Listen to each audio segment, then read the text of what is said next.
welcome to the Heartful Parent Podcast. I'm your host, Christy Keating. In this podcast, we talk about it all, our parenting, our partnering, and our professional lives, because they are all a part of us, and we were never meant to do this alone.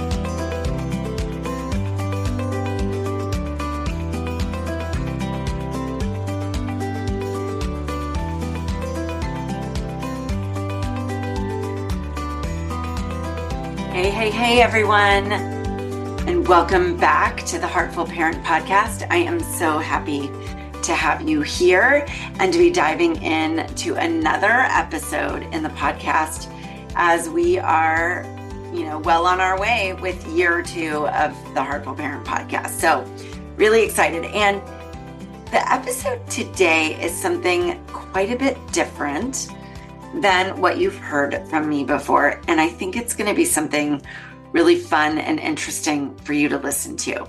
So this is actually an episode where I was on someone else's podcast, but not just another, parent educator or another person in the parenting space. Although, you've heard me do that too. And I love doing it.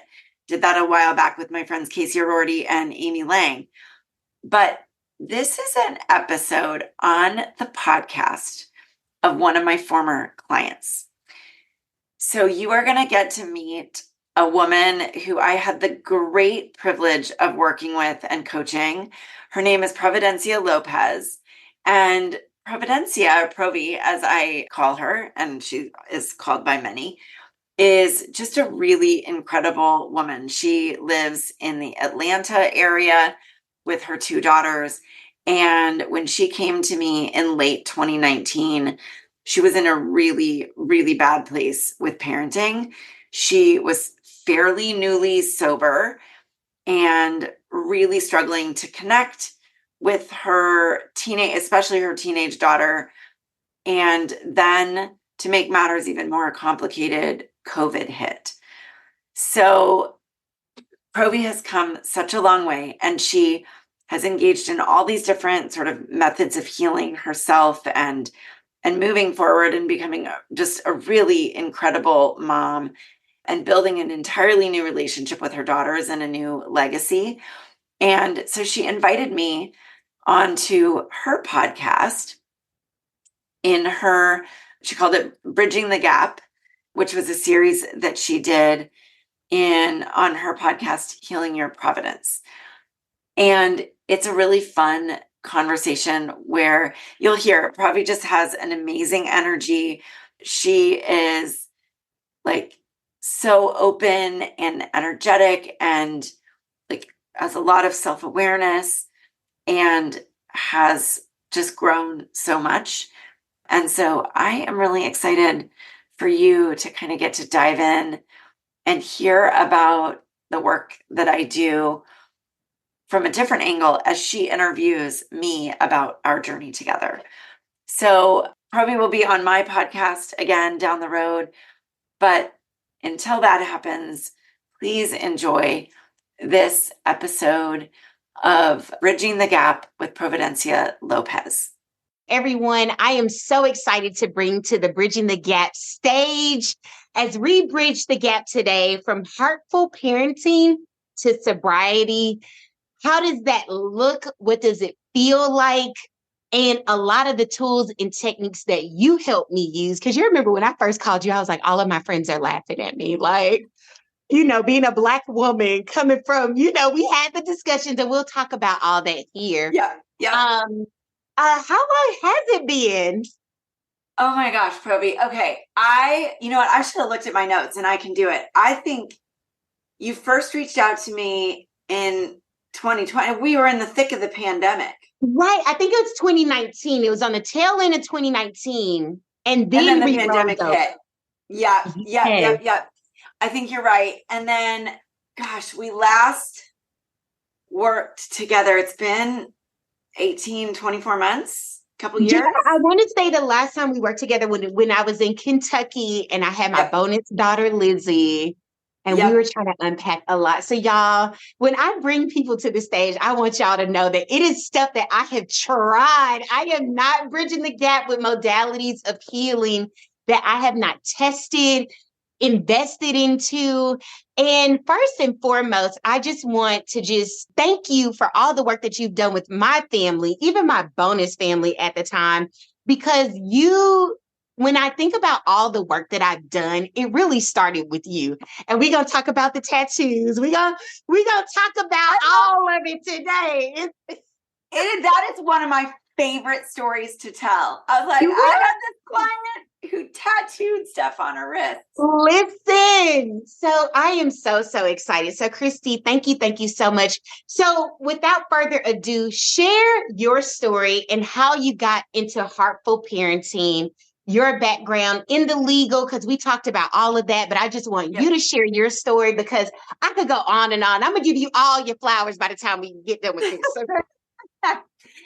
Yeah. Oh my gosh. So, I mean, well, as you just kind of mentioned, you look amazing, by the way. You look amazing. Thank you. Thank you. Thank you. I feel amazing. I turned 50 this year and I feel amazing. Yeah. Okay, so my story, my professional career did not start in the parenting space. It did not start with the business that I have now. I'm a lawyer by trade. I went to law school. I became a criminal prosecutor, and I did that for almost 20 years. And I prosecuted, my specialty toward the end of my career was prosecuting sexually violent predators. And I loved that work. But in the midst of all of that, I had my first daughter. And when she was born, the best way I can describe it is, and other parents may relate to this, is like I felt like the rug had been pulled out from underneath my feet. And I didn't know who I was as a professional anymore. I sure as shit didn't know who I was as a parent. And I did not know who I was as a partner to my husband. Like everything felt off. And I really, really struggled. That first year after her birth was probably the hardest year of my life. Certainly the hardest year of my parenting journey so far, knock on wood. And it was really, really rough on my marriage. And I kept thinking like, there has to be a better way. People need support. And I couldn't figure out what that support would look like or what it was. And I kind of came out of the fog. I now know that I was dealing with some postpartum mood disorders, and that was certainly not making things easier. I eventually came out of that fog and started to kind of get my footing. But there was this voice in the back of my head that just kept saying, like, your path is different than what you thought, and there has to be a better way to support parents. And so that kind of eventually led me to find the coaching program that I enrolled in, which was a year-long graduate level coaching program in working specifically with parents. At the same time that I did that, I started connecting with people in the parenting space. I became a certified positive discipline educator.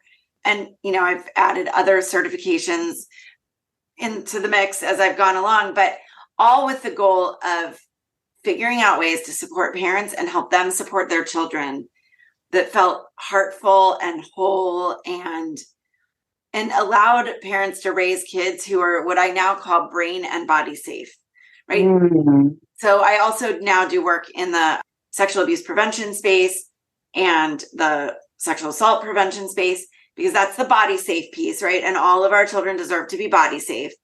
But I also think they deserve to be brain safe, which means they're raised by parents who are responsive rather than reactive, who can lean in and where they feel seen and heard and accepted for who they are. And so that's kind of that was the path. So eventually I left my work as a lawyer and I opened up the Heartful Parent, which has now become the Heartful Parent Collective. And I've been doing this. It's hard to believe this, but I've been doing this now for almost 6 years and I love it.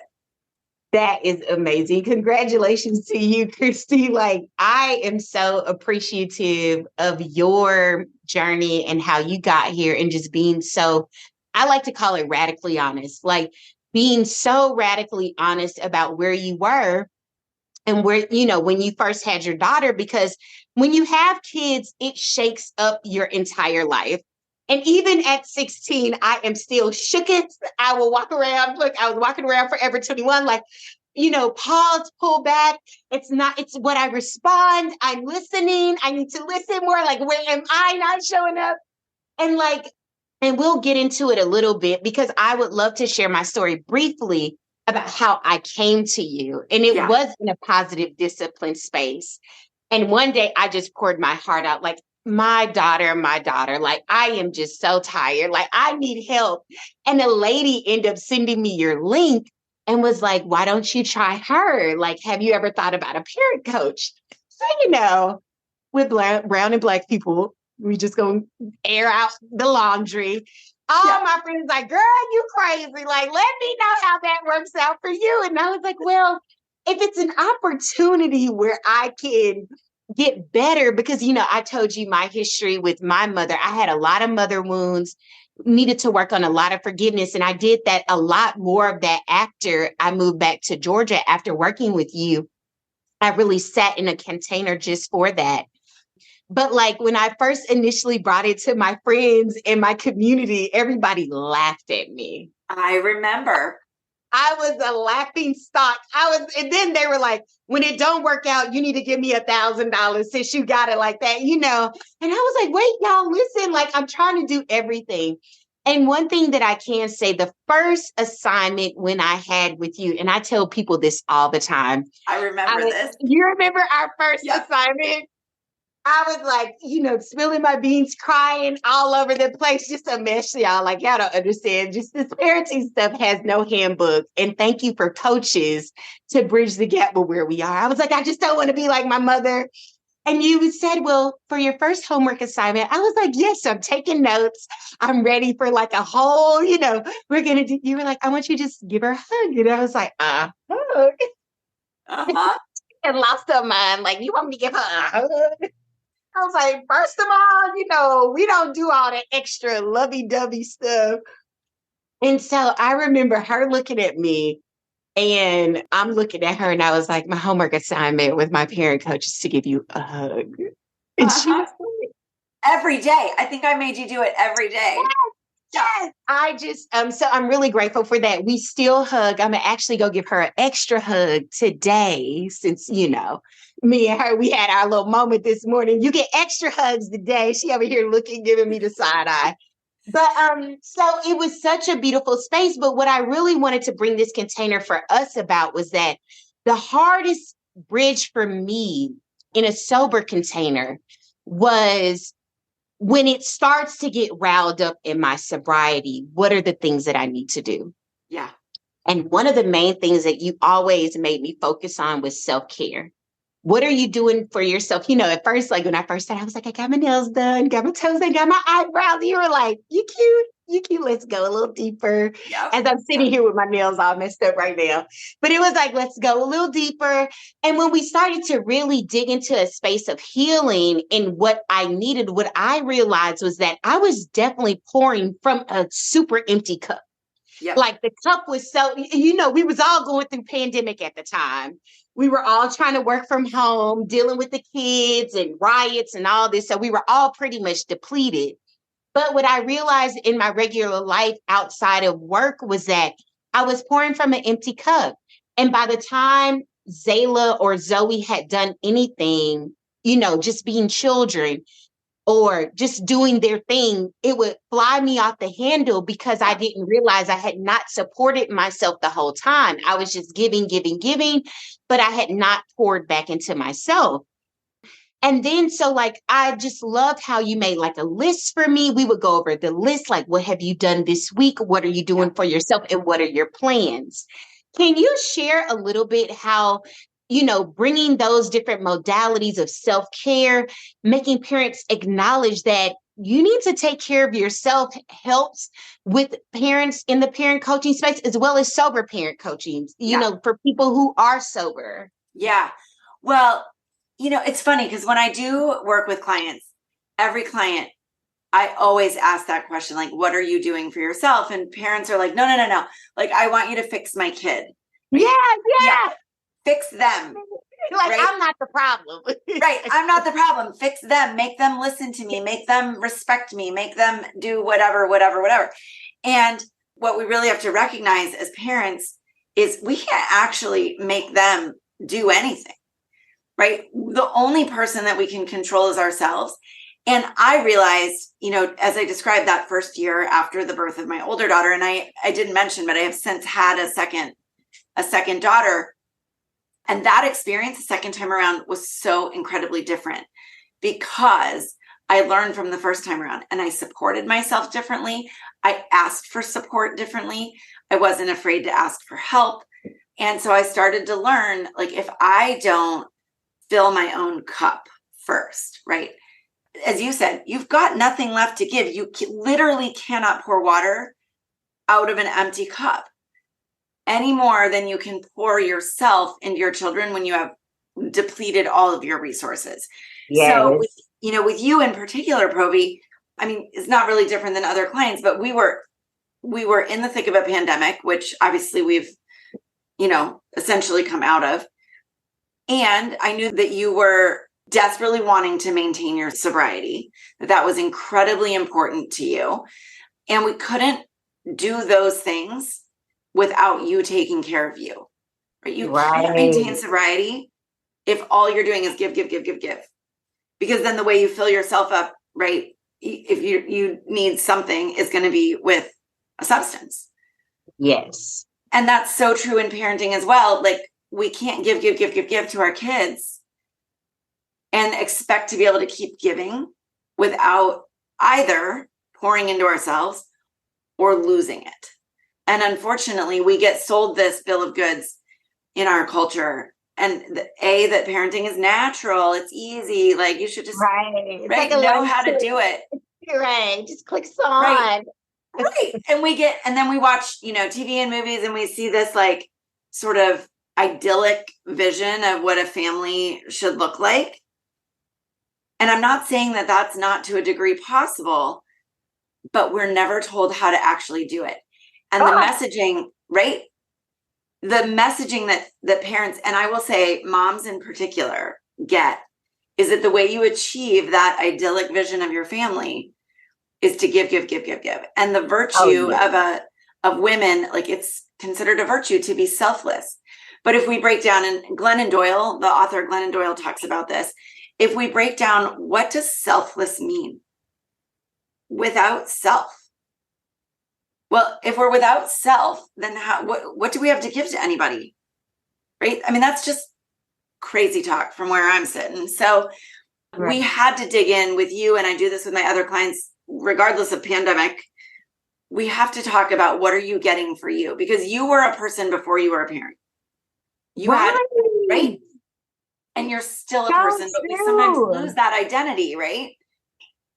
We have to rediscover that identity and remember that we had hopes, dreams, interests, fears, passions before our children came into our lives. And if we get rid of all of that, then who's raising our kids? Right. So true. Yeah. So true. So that's why we dig in there. And that's the place I start with most of my clients is, what are you doing for you? And you're right, like getting your nails done and getting a massage, getting your hair done. I mean, we all love those, right? Like, I got my nails done. Like, I love it. But that's not the kind of self-care that we need and that we have to be doing on a daily basis. And frankly, the kind of self-care that we have to be doing on a daily basis doesn't always feel good. It's not always fun, right? It's things like sitting in a space of forgiveness. It's things like doing yoga, even when it's not comfortable. It's, moving your body, getting outside, eating foods that fill you up in a way that fuels your energy. And those things aren't always fun. They're certainly not as easy as sitting on the couch, drinking a beer, watching Netflix, and letting our kids figure themselves out. Right. It's not as easy as that. Right. But it is so much better when we get to the place where we're like, oh yeah, I have energy for myself. Right. And if I have energy for me, that means I've got energy for you. That's By true. the way, side note, this doesn't just make you a better parent. It makes you a better partner. It makes you a better employee. It makes you a better friend. It makes you a better daughter or son. It makes us better when we get what we need, because then we can fill the people up around us.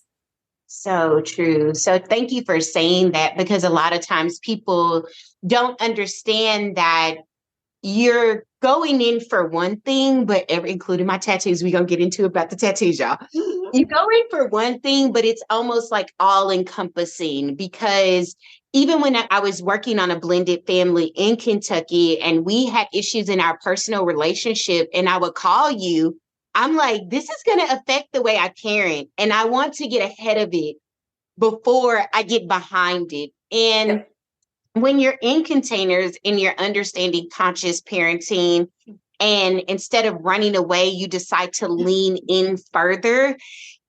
Christy, we would have it out some days and I'd be like, I don't want to fucking do this shit. You'll be like, I know, neither do I, but we are here, right? Yep. This is where we are. And it's like, sometimes when you want to run away in just a lot of different situations, one thing that I can say about working with you, being in your community, is that there was no shaming. Everyone could share their perspective. Like, people were always throwing in information. There wasn't any, like, when I could talk to you, I could be radically honest and just unload, because a lot of times, like, I was like, I'm not trying to talk to you and be all polite. Like, I'm just, and it's like, you could take your wig off, your weave off, and get down and dirty with it. And that helps. Yeah. I mean, if you couldn't be honest with me about what was going on, I wouldn't have been able to help you. Yes. Right. Yes. Like, if you came and you're like, oh, it's all sunshine and roses and right, puppies and whatever, great. I'd be like, well, great. I don't know what you're paying me for. It is so important. In fact, one of my key values, if people look on my website, you can scroll down and see my 7 core values that I operate by. And one of those is non-judgment, because I truly believe that, and this is true for us and our children as well, we are all doing the best that we can with the skills that we have in the moment that we are. And I should add to that, like, the skills and the energy that we have in the moment that we are, because I have lots of skills and there are still moments where I can't bring them to the front because my energy, I haven't invested in myself, right? My energy is too low. Yesterday, for example, I did invest in myself. I got up, I did my workout, but it was just a number.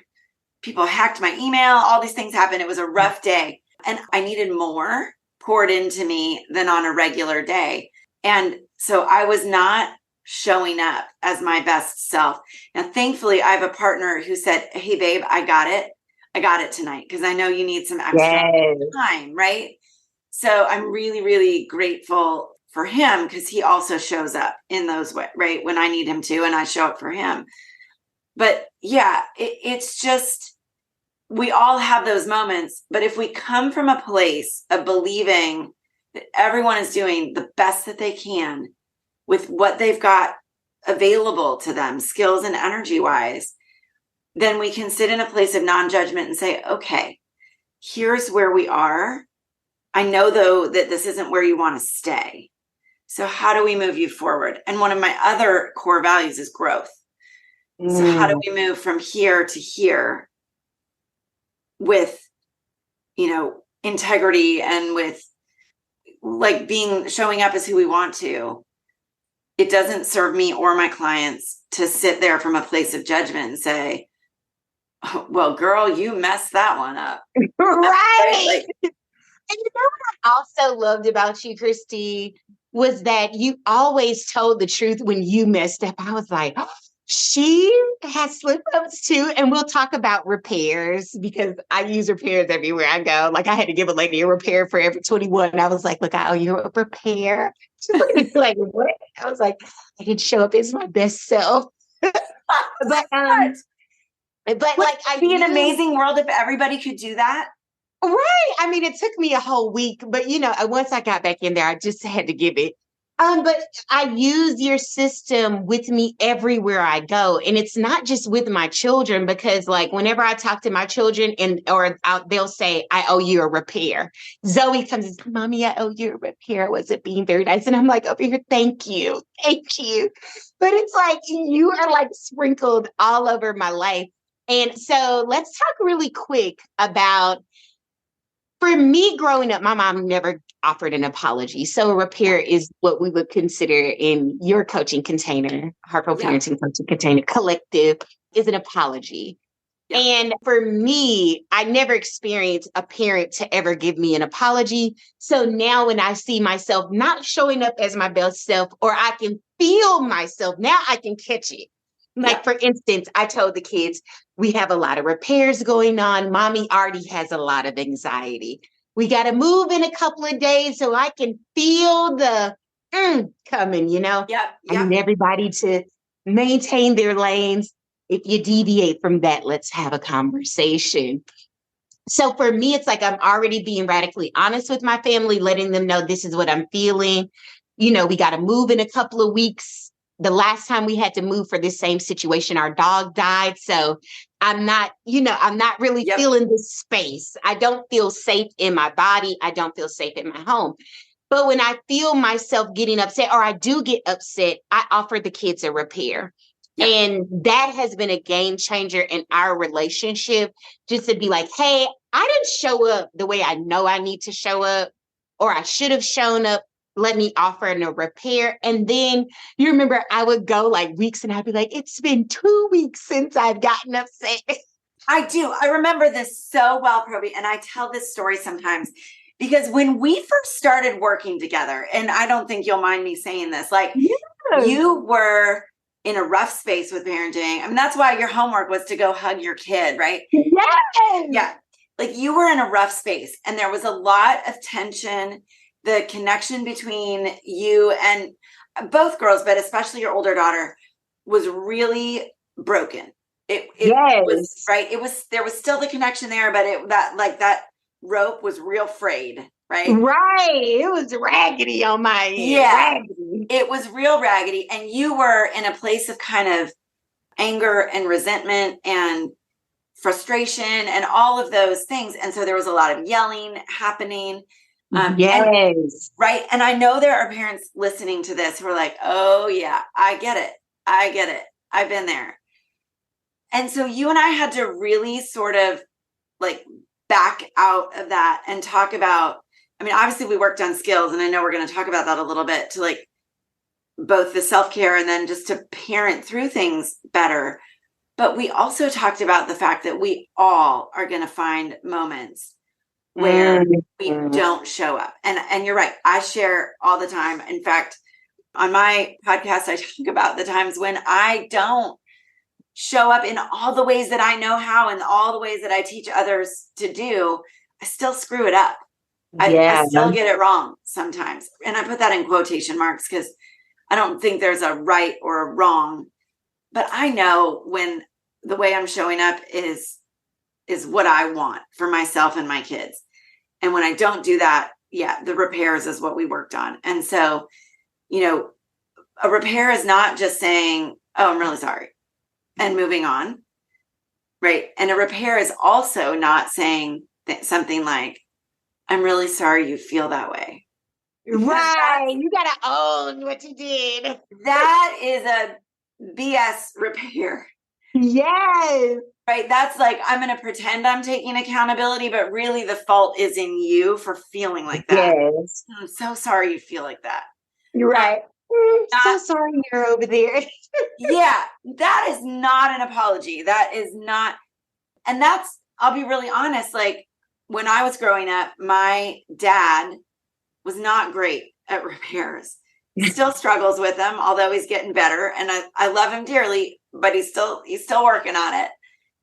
That was something that wasn't modeled for him, right? So it was hard for him to model for me. And there was a lot of I would ask for an apology and he'd say like, oh, I'm sorry you feel that way. Right. Yeah. Okay. Not an like apology. Put it back on you. You're the problem. You're the problem. Exactly. You're the problem. Exactly. So here's here's what's really important to know. Like a good repair, whether it's with the lady at Forever 21 or with your child or your partner, starts with a complete acknowledgement of your responsibility, right? Yes. I screwed up. I Mm-hmm. spoke to you unkindly. And name it. We have to name it, right? I yelled. I flipped my lid. Whatever. We have to name it, what we did. And then we have to say and give an unequivocal apology for that. That's the repair, right? I'm so sorry that I didn't manage myself well. I'm so sorry that I made you feel that way. Do you see how that's different than I'm sorry you feel that way? I'm sorry I made you feel that way. Right. That's a good repair. That's a good repair. And then we have to say, like, what are we going to do to try to not have it happen again? Right? We have to add that accountability piece in there. And we can do that by saying, for example, if you yell at your kid, I really lost it tonight. I yelled at you when I should not have yelled at you. No matter how frustrated I was, I should not have yelled at you. I'm so incredibly sorry. I saw that you kind of turned in on yourself when I was doing that. And I'm really sorry that I made you feel that way. Yes. I'm going to take some time to go calm myself down further and make sure that I'm filling myself up so that I don't treat you like that again. Yeah. And I may not be perfect all the time, but I promise you I'm working on it. That's a good repair. That's you know what? I'm going to use that one today. I'm going to look her words exactly today. But, and that's one thing that we can actually segue into this because I think this is great. Where I got this tattoo on my arm that says to give grace. Yep. That what I realized in my journey, first, something came to me while you were talking. First of all, naming it, beautiful. Me and my fiance always discuss when I mess up or he messes up, like, name what you did. Don't scoot around it. Don't scoot and poop around your mess up. Name it. And so I enjoy naming it, and I appreciate when my kids can name what they did. And then one thing that I wanted to share was that I didn't realize, and it dawned on me when I was going through the Heartful Parenting program with you, I was reparenting myself. Yes. From now, like as an observer, like you didn't get this.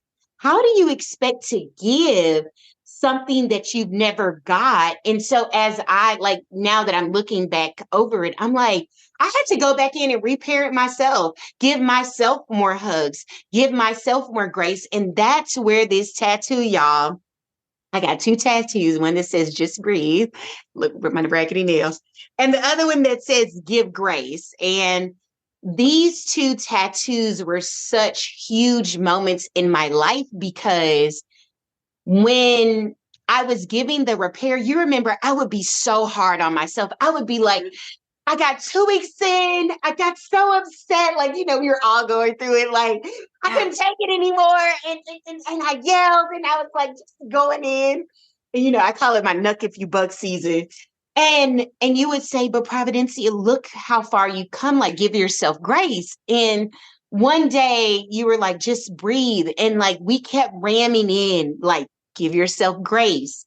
Just breathe. Give yourself grace. Just breathe. That I end up tattooing just breathe and give grace, because without that grace for myself, I would just be keeping myself in a cycle of negative shame, guilt, and keeping myself in that circle.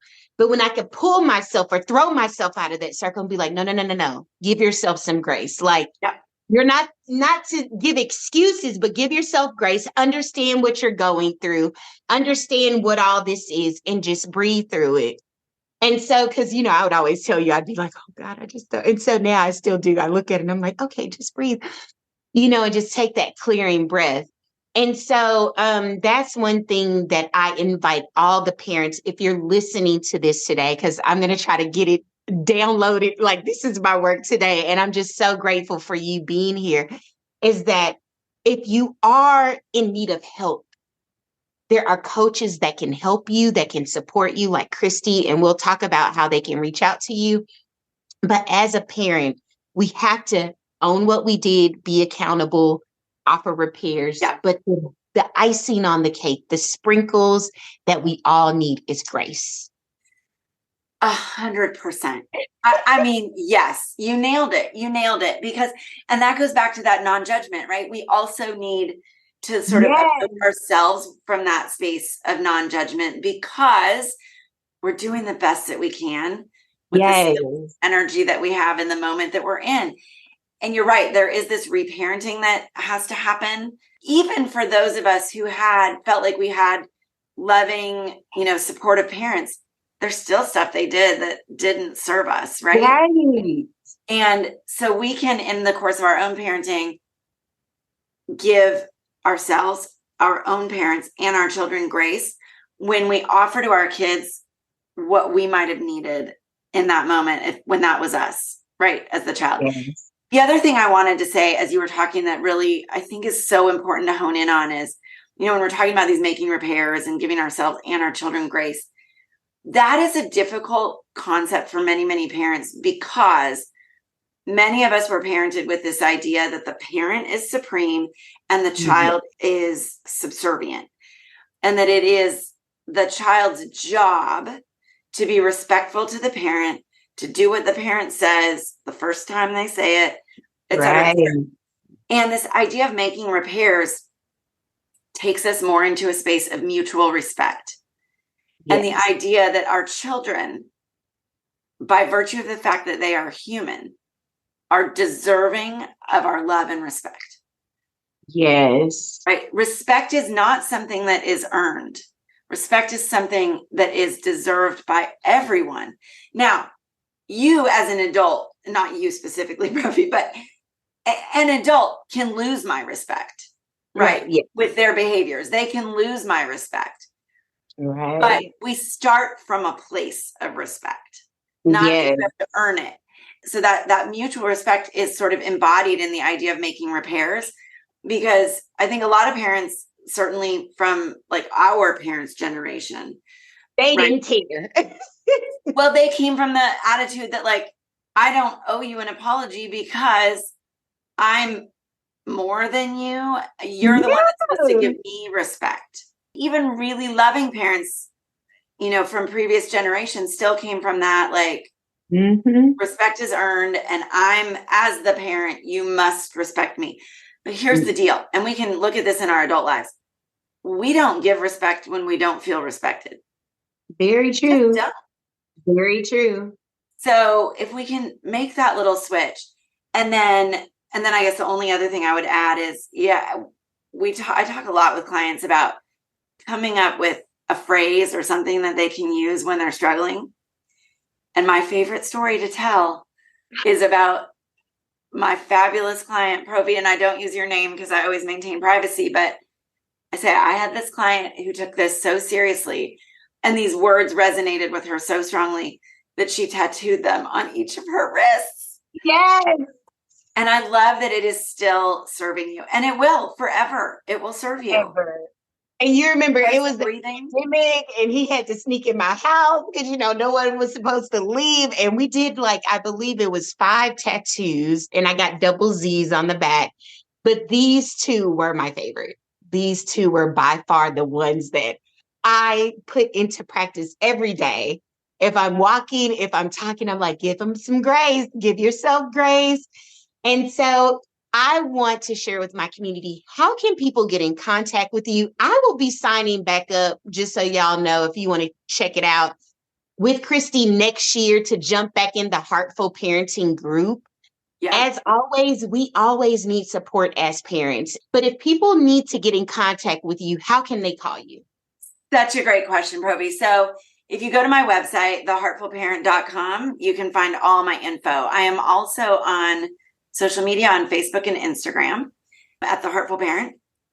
And Provi just mentioned this, but I do have this online membership community.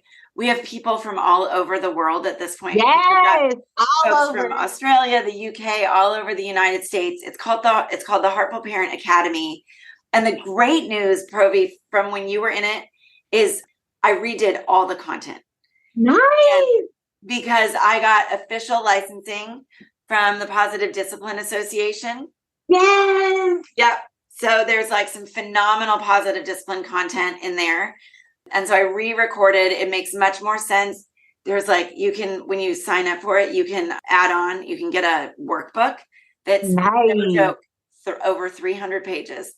Wow. And you can order it. I'll send it to you printed, or you can print it off yourself inside the academy. But y'all, get in community, get the help you need. The biggest thing that I learned in this entire journey during the whole pandemic, y'all, was I was not alone. Yes. That's the secret. That is the secret. And you'll see when you look up the academy, it says, because we were never meant to parent alone. No, we were really meant to parent in community and collective. And I love your community. Christy, you know I love you. I look at you every day. When I'm going through it, I'm like, what would Christy tell me to do? What would Christy do? And I love you. I love you. I love you. I appreciate the work that you're doing. Listen, Black and brown people, don't listen to your friends. Get you some help. If you can do it, get you some help, because they're not going to help you. They're not going to help you. They're just going to give you the old outdated advice. And thank you so much, Chrissy, for bridging the gap to heartful parenting and sobriety. One big takeaway before you leave: what's one thing a parent can do, just off the cusp, one thing a parent can do if they want to parent in a more heartful space and place? Oh, such a good question. But let me first just say, Provi, I love you too. And I had so much fun working with you, because you did keep it so real. And because of that, you made huge progress. Thank you. Okay. One thing, this sounds so simple, but if you can spend 10 to 15 minutes of time every day with each of your children one-on-one, or, if you're parenting with a partner, go back and forth, they can do it. You can do it, where you put you put your cell phone down, you turn off the TV, you get rid of all the distractions. You don't worry about your email, your text, your Instagram, whatever. And you just spend time with them doing something they choose, something they enjoy, playing Legos, doing art, baking. I remember those days. I need to get back into it. Connection time. That's what connection time. Because the rest of parenting doesn't matter if we're not deeply connected. So start there. It's so easy. And y'all, I have clients who I'll give that as their homework, and they'll basically be like, okay, well, so many of the problems we were having are fixed. Right. So You know what? I'll kind of piggyback on what you just said. And this is something that I want to do for myself. 10 minutes again with each kid, 10 minutes with myself, 10 minutes with my partner. Yeah. How can you go wrong? That's only 1 hour out of your day, maybe 40 minutes, because I have 2 kids and a partner, and then for myself.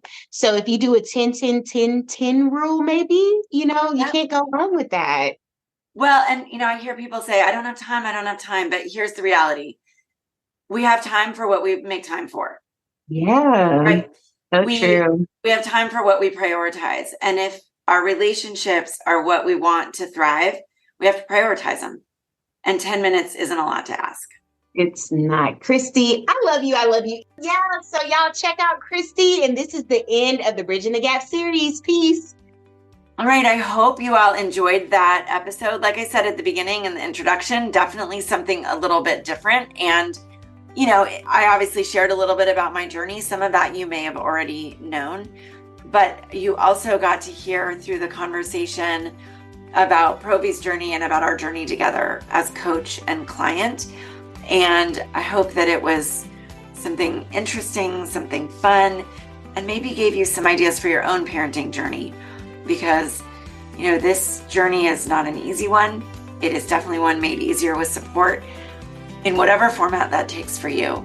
And it is definitely one that always needs to be grounded in growth.